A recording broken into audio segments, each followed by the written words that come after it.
Empecé trabajando en una editorial, llevé un par de años ahí y muy rápidamente me di cuenta que muy pocos editores en Estados Unidos lean otros idiomas que no sean inglés. Y me di cuenta que Estados Unidos sobre todo tiene un problema con publicar escritores extranjeros, pero más allá de eso, los autores que sí llegan al mercado llegan ahí por un proceso muy idiosincrático, un traductor que está apasionado de un proyecto o algo así, pero el editor mismo no puede estar ahí leyendo las novedades de México, de Argentina. Entonces me di cuenta que siendo bilingüe, trilingüe, también hablo ruso, yo podía leer textos del extranjero en el original y ya con un sentido de lo que el mercado estadounidense está buscando, yo podía recomendar cosas que sí iban a funcionar y pues ahí vi que había un pequeño huequito en este mundo que realmente yo podría ocupar, que hay muy poca gente que conoce bastante bien los dos mercados.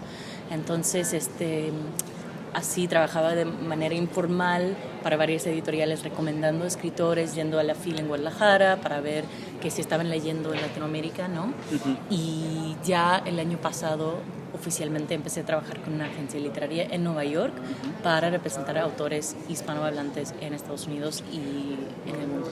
Estos autores, digamos, ¿qué características deben cumplir? Es decir, haber publicado alguna cantidad de libros, estar en alguna editorial reconocida, ¿o puede variar? No. Yo, o sea, en general mi área es la ficción y la no ficción literaria.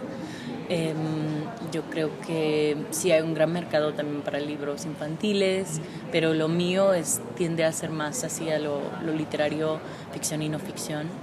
Y, o sea, obviamente ayuda cuando un libro haya tenido éxito en Latinoamérica y ya hay cierto, no sé, hay reseñas, o sea, que te das cuenta de que es un evento, digamos, literario, cultural. Y eso es lo que me atrae, pero hay un montón de escritores interesantes en Latinoamérica y hay muy poco espacio en Estados Unidos para escritores extranjeros, desafortunadamente, y eso es lo que gente como yo y mis colegas están tratando de cambiar. Ahora mismo, digamos, ¿qué autores has recomendado? ¿Qué autores recuerdas? Así que... Sí, mira, en el último año, sobre todo, ha subido mucho interés específicamente por escritores mexicanos. Y yo creo que es por el tema política de Estados Unidos. Entonces, escritores como Fernanda Melchor, Emiliano Monge, Rodrigo Márquez Tizano, Guadalupe Nettel, todos van a tener libros que están saliendo este año o el año que viene con editoriales independientes en Estados Unidos. Entonces, sobre todo hay un interés por escritores mexicanos ahora. Y he recomendado muchos. Es lo que te iba a decir, ¿tú los recomendaste a ellos? Sí. Unos argentinos también, María Sonia Christoph, que la van a publicar es una periodista argentina. Selva Almada, también recomendé ese libro, se la van a publicar. Eso también es muy bello, o sea, es una prueba, cada vez que recomiendo algo que el editor termina comprando, es una prueba de que, o sea, sé de qué estoy hablando. Sí, ¿no?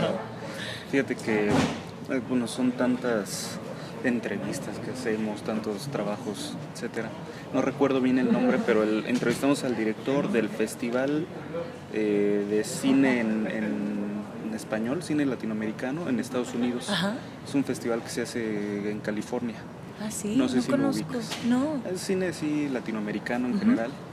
Y él nos comentaba exactamente lo mismo, de que hay un interés reciente, especialmente en el cine mexicano, por situaciones políticas. Super. Y una especie de polarización, digamos, también generada por el presidente. Totalmente, sin duda. Todo esto, ¿de qué manera impacta en el ámbito literario en Estados Unidos? El tema política. Ajá. De nuestra política específicamente hacia México. Así es. Mira, el mundo literario, yo diría que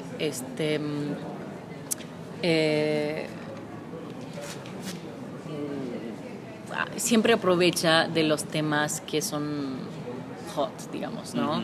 El tema de las relaciones entre México y Estados Unidos por nuestro idiota de presidente es muy presente en la mente cultural, social de nuestro país. Entonces, por ejemplo, un libro que ha tenido mucho éxito en el último año fue escrito por alguien que antes trabajaba en la frontera, no sé cómo se dice, como un border control, la policía que trabaja en la frontera, ¿no? Sí, la migra. Ajá. Entonces yo diría que el mundo cultural está interesado en estos temas, y yo creo que muchos de nosotros sentimos que nuestro trabajo, o sea, eso es una intervención política. Para mí, promover a un autor mexicano en Estados Unidos es una manera de decir, ese idiota no sabe lo que es México. O sea, y el público que lo cree no sabe lo que es México. Entonces, yo creo que el mundo cultural está muy interesado en esos pequeños actos de subversión hacia la retórica tan ridícula, para no utilizar palabras más violentas, de nuestro presidente. Está latente esta narrativa, no solo allá, también aquí en nuestro país. Pero mencionabas algo muy interesante, el seleccionar las obras o leer autores que crees que pueden llegar a tener allá una relevancia, un impacto, con base pues, en cómo piensa, ¿no? El público lector, cómo actúa, cómo reacciona. Y estamos ante un idioma, el castellano, más de 300,000 palabras, o sea, muy, muy complejo.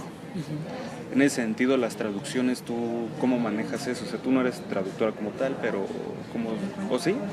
O sea, yo mis traducciones en general tienden a ser de no ficción, porque yo también hago cosas de periodismo cultural. O sea, cuando yo hago entrevistas, por ejemplo, hice una entrevista con Jodorowsky y yo prefiero que el autor, el artista pueda hablar en su idioma natal, ¿no? Entonces yo prefiero manejar las entrevistas en español, luego yo los traduzco.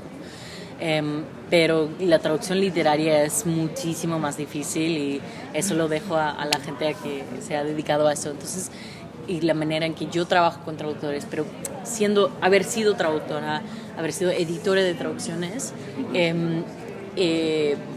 formo parte de ese proceso. Por ejemplo, un autor que estoy por promover a editoriales en Estados Unidos, mexicano, que nunca ha sido traducido, José Agustín. Nunca ha sido traducido.